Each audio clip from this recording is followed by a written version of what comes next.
knows? I got a lot of energy. Okay, can I start? Am I allowed to start? Cool. Okay, so hi everybody. I'm Candy Girl, also known as Erin McGee. I grew up in Montgomery County, Maryland, so around the area. I don't know if anybody's from around here. I graduated from Sherwood. Woohoo! All right. I've been teaching for 7 years, but I've been working with kids for 10 years.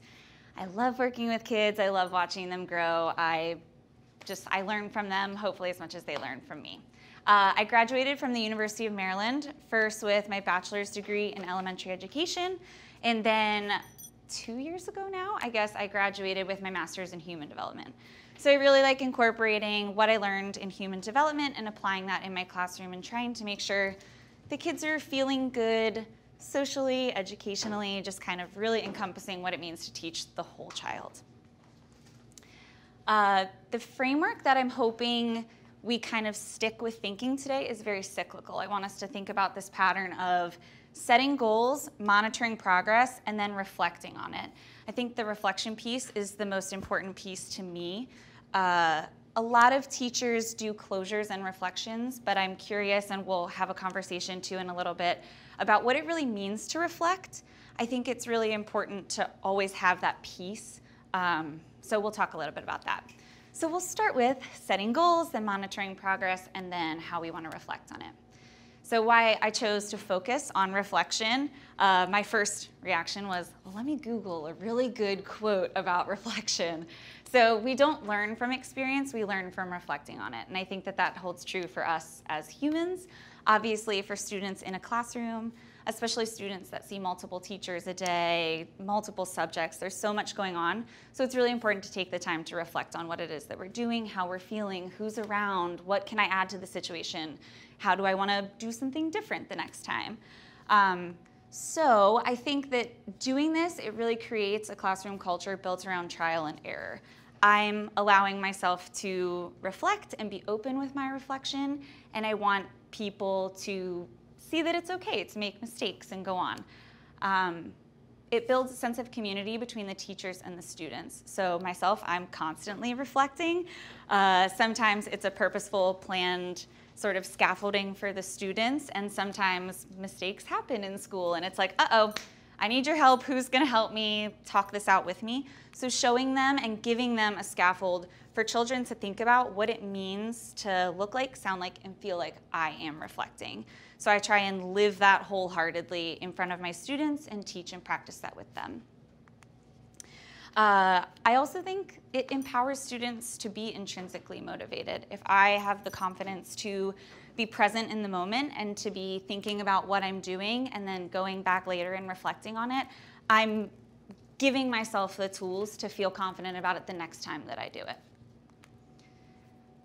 Okay, so the big takeaways from today, some things that I'm going to share with you guys. Setting goals with the Mastery Tracker. Has anybody used that strategy before?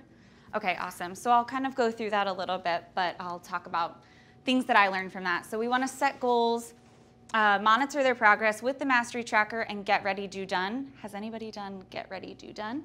I know, yay, okay, awesome.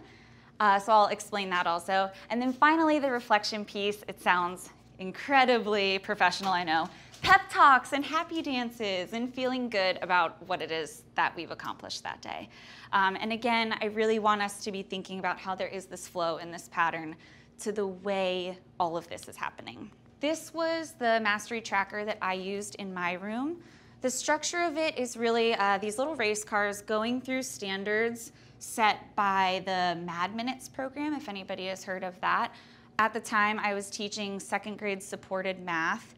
So I was using this to really boost kids' confidence, let them see that they are improving and achieving different goals to really feel prepared for the final thing, which was multiplication. These little standards here was just like addition with sums less than 10, more than 10, all addition, and so on with subtraction, and then finally we had 40 and 50 problems with addition and subtraction. So that was kind of set up by Mad Minutes. I gave the kids each a little car so that they had some ownership over moving the track and making their way through it. And we did the Mad Minutes about once, sometimes twice a week. So this wasn't a board that every single time I saw them, which was every day, but I wasn't using this to put the pressure on that it's an everyday thing. I really wanted them to see like learning and growing takes time, so it's not something we want to do all the time. Oh, before I get there, some people said they used the Mastery Tracker. Do you mind sharing like how you used it, or what subject do you teach? Sure, yeah, I teach high school English, and I use the Mastery Tracker by breaking down writing skills into major categories and then like smaller subcategories. Great. So it's a spreadsheet that I share with all my students. They each make a copy, and as they go through the year, they pick goals and they sort of record the feedback that I give them, and then they set new goals based on the feedback that they got. Perfect. Yeah. So same type of thing with second grade math, where like these standards were set by them, but then with the setting goals for the students, it was like, if this is 30 addition problems, the expectation and the goal to be set wasn't, I'm gonna solve 30 addition problems today. It was, there's 30 of them. I'm gonna solve 5 today. I'm gonna solve 10 today, or whatever it was. So kind of letting them see where we wanted them to be, but then giving them the ownership of having that. Yeah? Did it become competitive at any point? Are they comparing their car traveling? Oh, yes. It definitely did. That was actually what I was going to talk about next. Did anybody else utilize this or want to share it or think they might want to use it in some way? Yeah. I did use it in a different way. It wasn't to track.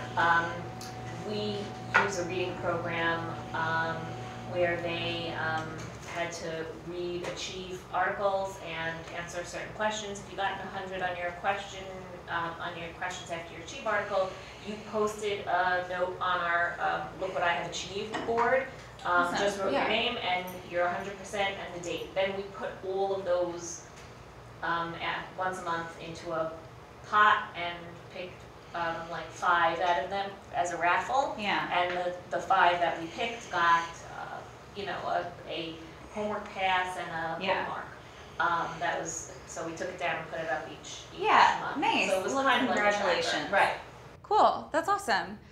So yeah, there are really great ways to utilize the Mastery Tracker with second grade students. I learned that there was some competition between the way they were expecting themselves to progress, and I'll talk about that in a little bit when we talk more about reflection, but that's why I found those pep talks are really important prior to doing the Mad Minutes. So I'm talking about reflection, so I'm practicing what I preach here. And things that worked were the benchmarks, like I said, the general structure of the board. And again, if you wanted to use this, you wouldn't have to necessarily do a race track or anything. I was actually having fun like being creative earlier and thinking about if you did something like Under the Sea and you were diving deeper into learning, and you could have like different depths of the ocean. So I don't know, you could really run with it, but it's just about tracking them and giving them the ownership to also kind of know where they need to be, but set the goal along with that.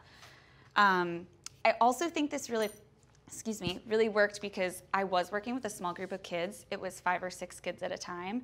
I don't know how well this would work or how big your classrooms were when you had maybe 20 kids, but I think part of the success of it was the fact that it was a smaller group of kids. Things that didn't work. There were definitely some arguments over like, I want this car, I want that car, blah, blah, blah. The student personalities, depending on the day, I actually saw these second graders right after recess. So there were many people that would come in and be like, oh, they got kicked at soccer, they're getting ice right now, or whatever it is. So sometimes there were problems that were going on. But in general, we really made this work, and we made the Mastery Tracker a focal point of our classroom. That being said, it kind of evolved with the students as we were learning. I think that that was something really important that I learned as I was doing it, because I had never done the Mastery Tracker before. I just did it with my Better Lesson coach, and we kind of talked about the way it might look, but it ended up evolving a little bit. So I added some visual aids as the year went on. The more I got to know my students, the more I got to see sort of where certain ones were struggling. I was able to put something up on the board that wasn't just for them. It was like a, hey, this is our board and this is helpful to all of us. We included some key vocabulary and helpful hints. I also had the students make some charts. So like down here, I have this doubles chart, or we have the strategies for how we use our mental math. And we came up with all of those, and then I just used my teacher handwriting to make it look nice for the board. But I really had the students involved in what type of things do we also want to see up there. And then, like I said before, the students take ownership over moving the cars. So at the end of the Mad Minute, it was, oh, next time you're gonna try and get 2 more, and then you'll almost get all of them right. Or we would celebrate the people that would get all 30 right, and we would clap for them and be excited, and they would get to go up to the board and move their car to the next lane. So that was really fun and sweet to be able to watch. I think the biggest thing from this too is I had one visual that had multiple uses in the classroom. I don't know what type of board space you guys are working with, but I think it was really helpful and created kind of this non-judgment bias place to look. Because if I have all of my information for reading up here and math over there, it makes it pretty obvious who's looking for help in the classroom, which obviously we want kids to feel comfortable in the class, but having everything all in one place, they could be looking up there because they're excited that they finally moved their car. Or they're looking up there because they're like, oh yeah, what's a mental math strategy? I don't know. So I think it was really helpful having everything chunked in one place, and it, again, made them feel really good about what they were learning. Can I ask a question? Sure. Those 2 cars in the middle, was there any sense of shame that the other 4 cars made it to the end and they didn't? No, I mean, yes, initially, I should say. There were moments where this one little girl, I'll show you a video in a little bit, but she was really frustrated with subtraction. I mean, like, she wouldn't even want to pick up a pencil. And she sat there and cried one day during Mad Minutes, and I'm sitting there kind of like rubbing her back. I'm like, it's okay, this is like no pressure, don't worry about this. But as the year moved on, and as I kept just instilling this idea of, we're doing this at our own pace. Cars move at their own pace. This is the way your mom's car works, your dad's car works. So it took a lot of practice, but I do think at the end of it, they were kind of like, oh yes, but at least I moved my car. At least I'm not down here anymore, right? And I kept kind of referring to the fact that we all started one place. We'll all get there eventually. It's just about doing it in our own time, and how are you gonna get yourself there? Good question though. Yeah, especially with 2nd graders, it's like, but so-and-so, blah, blah, but. Okay, so that was kind of the like goal setting and sort of monitoring. I also used Get Ready, Do Done to help me with this, and Jane has used it. Has anybody else used Get Ready, Do Done before? Awesome. So to give you a little background, this is by Kristen Jacobson and Sarah Ward. Sarah Ward came to our school, and I'm pretty sure that every teacher instantly just gravitated towards this, and it worked so well for us as a school community because everybody was doing it all at once. So it really aids kids in their executive functioning and how they want to break down the task that they're doing. It's color-coded, so everybody loves that, right? And the way it works is it actually starts over here with done. I made little magnets for my board, and the kids, like if they come in and they see Get Ready, Do Done on the board, they sort of already get into the mindset of, okay, what are we doing? How am I gonna get stuff? What do I need? So the done, if this is the problem that we're working with, Julia bakes 12 cookies. She eats 4 of them before dinner. How many are left for dessert? The done, I would go through with them and show them a finished product. Maybe it was a problem that we had done the day before, or something like that, to give them a hint about what this final product would look like on that paper. And I would put that, display it up on the board. Then, if you're just starting this off, you'll kind of scaffold them to doing the do. It's like, well, if I'm gonna do this, what types of things am I gonna need to do?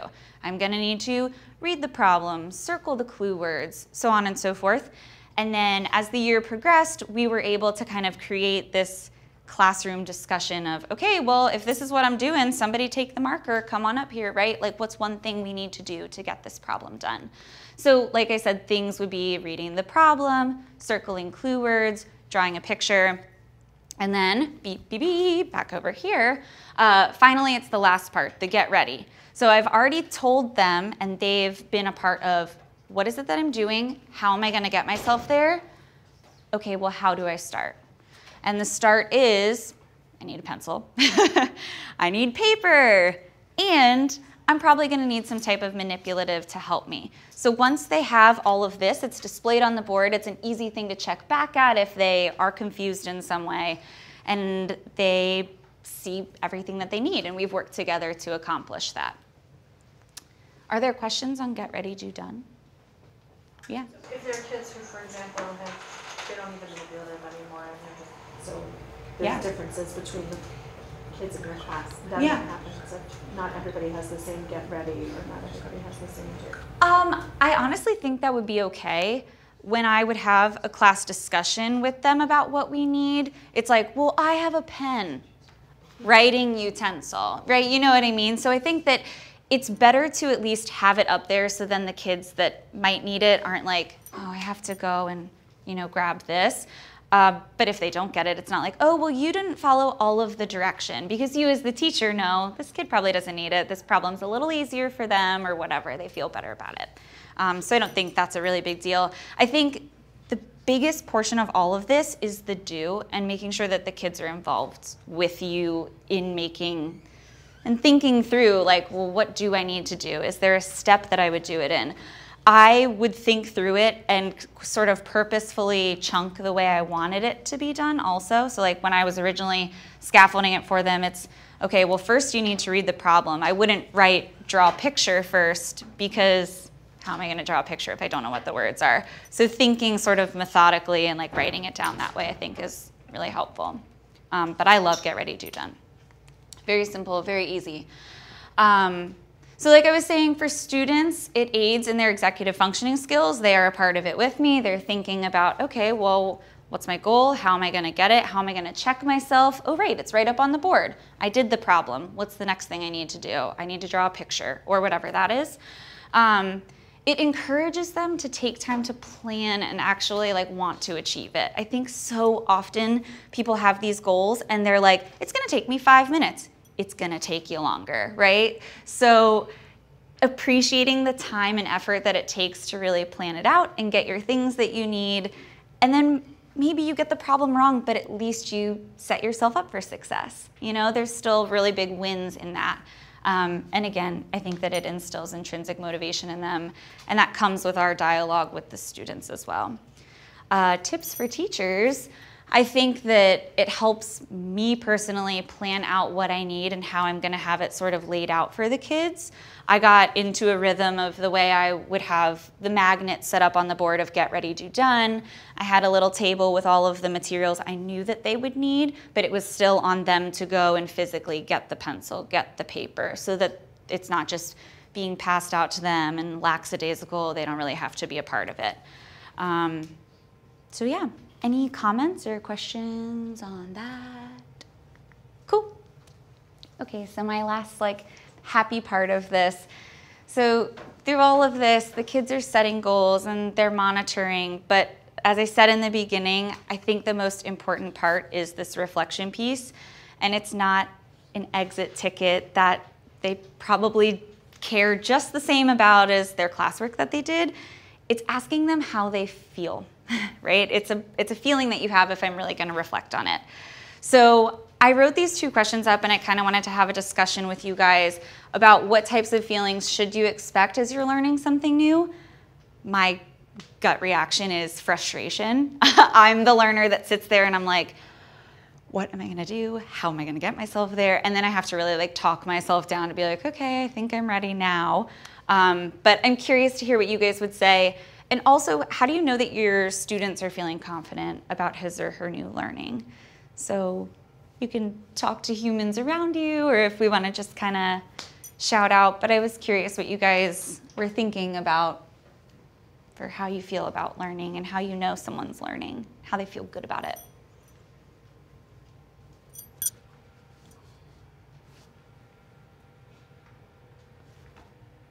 Students are Yeah. super vocal about when they're proud of what they're doing. Mm-hmm. They're You can see it all over their face, Right. their body language. Yeah. You know, they're excited about it.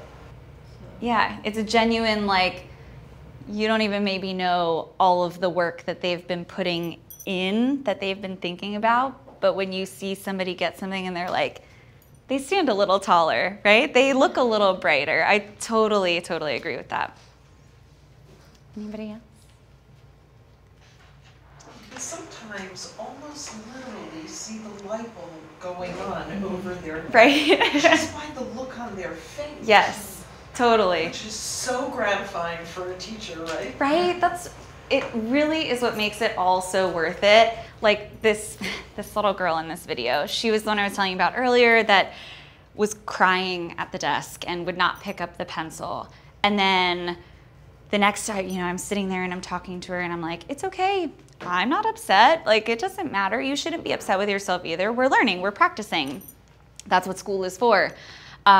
She came in the next time and I think she was able, out of the 30 problems, to get 1 or 2 done. And she handed it in and I was like, oh my gosh, you did too. I'm so proud of you. This is amazing, right? And then we get all excited. And then this time when I recorded this little happy dance that we did, she did like 15 of the problems. It was amazing. And I know that I was in touch with her mom and she was working at home also to try and get herself up to speed on the subtraction. But it was just like, when you hear a little kid laugh or when you see their smile and you see that light bulb, it's infectious and it's just something that you want to be a part of. I'm sure that's why we're all teachers. I also have on my phone, I couldn't figure out how to put it on here, but I have a little pep talk that I wanted to play for you guys. So before we would do those Mad Minutes, we would go around the table and talk about what it is that we were hoping to do for the day. Maybe it's, oh, everybody's gonna do a great job and no pressure or whatever it is. This pep talk that I'm gonna play for you took a while to get them to be as confident and as happy as they were with what they're saying. But I think it just really comes from consistency from the teacher. If you're really listening to what it is that they're saying, you're able to really help them. So this is what our little pep talk sounded like, and then their happy dances to feel excited about what they did. So give us your pep talk. Everybody's winners, nobody's losers. Everybody's a winner, nobody's a loser. Does anybody else want to give a pep talk? We can do it. We can do it. I like Do that it. one. Anybody else? I will do it now. I will do it now. You're going to do a great job. Do you have one for ourselves? Everybody's eventually gonna get there. Right, at our own pace, because that's what we do. Right? That's what we do. Nobody's ever going to lose, right? It's not about winning and losing. It's about challenging yourself. All right, sweet. Here we go. Here we go. Give us your pep talk. So, oh, it's playing again. So, isn't that so cute? I was so excited to play that. But again, that wasn't an overnight thing. That wasn't like a, hey, we're going to do a pep talk. And everybody was like, okay, I know what that means. It was like, what? We have to give a pep talk? What does that even mean? And I was like, okay, well, if I was going to pep talk myself, here's what I said to myself this morning, you know? And then like I scaffold it for them and I show them what it is that I want them to think and feel and what it really looks like to be like, I'm proud of this. I'm ready for this. I'm going to tackle it. I might fail. Oh, well. So this little video, you're just going to hear the sweetest little laughter that I may have ever heard. It's so sweet. And I wish that I could explain more about this little girl. She just was so down on herself that day. And I was like, oh my God, what am I going to do with her? How am I going to make her feel good about this? And to see her like doing this little happy dance and just being so happy that she got some of the problems right. I was like, I'm going to send this to your mom. Get up there. We're dancing, you know? So, yay. Oh, click. Oh, wrong click. But that's a fun one too. Oh, remix. Yep, that one. Okay, do your happy dances. I got all of them right, and then one here. First time I got all of them right, then one here. This is looking happy. What? I believe it. It's just like So happy, right? So happy, so proud. And guess what? She didn't get to move her car that day, but she's still so happy and so proud about what it was that she was able to do. It's not about, yes, we have that mastery tracker on the board, and yes, you set a goal. Guess what? I have goals today, and I'm probably not going to accomplish all of them, but it's the attitude that I have when I go into it later today or the next day or whatever it is. I have one more video. It's a feel good. Teamwork makes the dream work. This group of kids, this is actually my science class, so I was teaching science and math. This is a group of kids in science. We were building a roller coaster and really focusing on what teamwork meant. And again, we're setting goals. Our goal in this sense was to not yell at your partner. But at the end of it, every single kid you'll see, I kind of pan to watch this. I had gotten my phone out and we went to take a video and then the roller coaster didn't work and everybody's like, I see the problem, okay, let's do this. And I pull out my phone again and it still doesn't work. And so this is maybe like the third or fourth try of me attempting to document the roller coaster when it's actually working. But again, the joy that comes from the hard work, the time that you put in, the goals that you set, and the way that you really get it done, I think it pays off. So you can click it. Oh yeah, and then it gets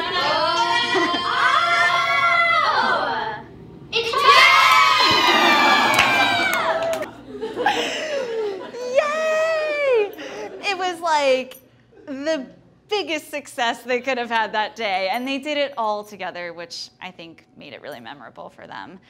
So if we click one more time, my email's at the bottom. If you have any questions or if you have any ideas or if you'd like to work further with me, feel free to email me. It's emcgee with 5 E's at the end at gmail.com. So thank you guys. Is there any questions? Anybody? We kind of been talking throughout, but yeah. It's funny because I didn't think of this as similar to the tracker, but now that I think about it, something we did last year was exactly that. So we did 9 minute for first read and they had to memorize addition facts. Yeah. But the way we did is each kid got a chart that had different elements of an ice cream party. So if they memorized +0, they got 1 scoop, 2 scoops, a spoon, a bowl, right? Whatever it was. And they built up, we had a big ice cream party. Obviously the goal was to get everyone to get all of it. Right. And they all did, ultimately.